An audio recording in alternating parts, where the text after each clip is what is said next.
Beneath the banyan tree, the Buddha spoke softly, his gaze calm, addressing the gathered disciples eager for his teachings. Life is fleeting, like the morning dew that vanishes with the rising sun. I approached him with hesitant steps, my heart burdened with questions, doubts, and a longing for peace. Buddha's gaze met mine as if he could see through the layers of my confusion and fear. To cling to permanence is to bind yourself to suffering. Everything you treasure will fade with time's inevitable passage. A disciple named Ananda raised his voice, seeking clarity from the Master. How can impermanence hold meaning in life? The Buddha gestured to the blossoms nearby, their beauty amplified by their fragility. Observe the petals. Their fall grants them significance. Observe them carefully. The sunlight broke through the leaves above, illuminating his face with a radiant glow as his words sank deeply into my soul. Another disciple, Sadipa, leaned forward, curious yet apprehensive. Master, how can one embrace impermanence without despair clouding their spirit? By embracing impermanence, the Buddha replied, you liberate yourself from the chains of false permanence and the fear it breeds. The Buddha paused, allowing the disciples time to absorb his wisdom, their minds a tapestry of questions and realizations. The river flows, never halting, yet its ceaseless motion creates beauty. So too with life's ceaseless impermanence. Sadipa nodded, understanding dawning like sunlight breaking through the clouds after a night of stormy reflection. Face it not with resistance, but with understanding, for shadows dissolve in the light of truth. His teachings felt like gentle waves washing over my doubts, but still, questions lingered like stubborn stains. It is embracing existence without grasping tightly. Can impermanence teach us to live fully? Manjula pressed, seeking clarity in the simplicity of her question. Impermanence teaches gratitude, said the Buddha. It shows us to cherish moments, knowing they are finite and unrepeatable. As the sun began descending in the sky, the Buddha spoke again, addressing all his disciples who were deep in thought. Impermanence also reveals equality. Kings and beggars alike face its truth, for no existence escapes its impartial reach. Manjula bowed, finding solace and inspiration in the Buddha's words. Her fellow disciples murmured agreements. Hearts and minds stirred. The mountain wears away in time, continued the Buddha. Yet its erosion leaves fertile soil for the valley below. Sadipa interrupted respectfully. Master, if impermanence governs all, how can one find peace amidst its constant changes? Peace comes when you accept that change is natural, replied the Buddha.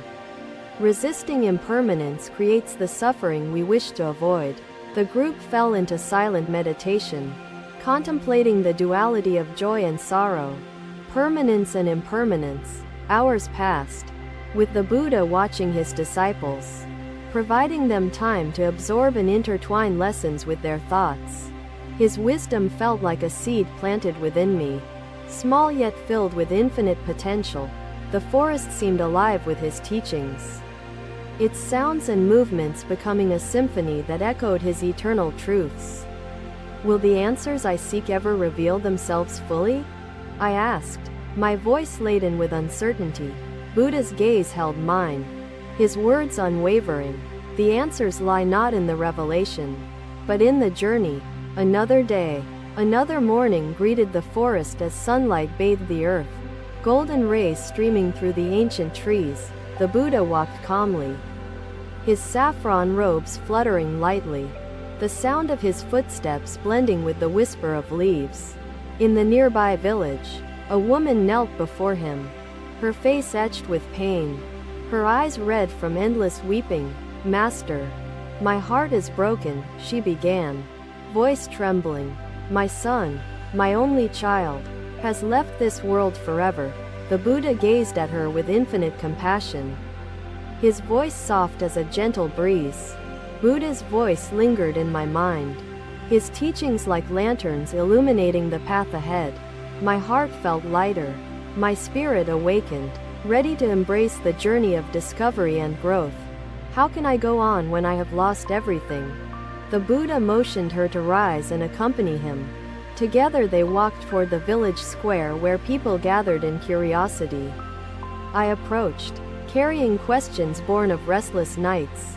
My heart a turbulent sea longing for calm shores. Buddha opened his eyes. His gaze soft yet penetrating, as though he could hear the unspoken struggles within my soul. She knocked on doors, her voice weary yet determined. Have you a mustard seed from a home where death has not visited? Household after household turned her away, each recounting their own losses, their own brushes with mortality's unyielding truth. By evening, she returned empty-handed, yet her heart felt lighter, her tears tempered by the shared sorrow of many. I understand now. Master, she said, bowing low, sorrow touches all, and I am not alone in my suffering. The Buddha placed a hand on her shoulder, his presence radiating warmth. Grief shared becomes a bridge to compassion. The villagers gathered, and the Buddha addressed them, his voice carrying the resonance of truth. Mortality binds us all. As a flame flickers and dies, so do we. Yet the light it casts touches the lives of others. A farmer asked, Master, if death is inevitable, how can we find peace and live without fear of the end? To fear death is to deny life, the Buddha answered. Live fully, so your spirit shines brightly before it departs. The farmer nodded, his brow relaxing as if the weight of fear had been lifted by the simplicity of truth. A young child stepped forward, curiosity sparkling in her eyes. Master, where do we go when we die? The Buddha smiled gently, like a drop returning to the ocean. We return to the vastness from which we came. The child seemed content, her innocence untroubled by complexities that often burden adult minds consumed by existential wonder. An elder spoke next, her voice frail but firm. Master, how can one prepare for death while still cherishing life? The Buddha replied, prepare by living with intention, embracing love, kindness, and wisdom. Each act echoes far beyond its moment. Does this mean we should not grieve? The elder asked, her face reflecting a lifetime of joys and losses. Grieve, but do not become imprisoned by sorrow, the Buddha said. Let grief flow, then transform it into compassion. The crowd murmured agreement, their shared humanity illuminated by the wisdom that had touched them deeply. Like sunlight through leaves. Remember, the Buddha continued, that death does not erase love. Love transcends, leaving an indelible mark upon the world. The woman who had sought the mustard seed stood straighter now, her gaze steadied by the truth she had embraced. Your son's love remains within you, the Buddha told her. Honor it by living a life filled with compassion. The villagers bowed as one, their hearts unified in the understanding that mortality could not diminish life's boundless meaning. The stars appeared, their light ancient and constant, a reminder of the eternal cycle to which all belong. The Buddha turned and walked back into the forest, his presence a quiet reassurance to those who had heard his words. Another day, another journey brought the Buddha to a serene hillside, where the wind carried whispers of peace through the air. His disciples followed closely, their eyes reflecting reverence and curiosity, eager to hear the teachings of their master unfold.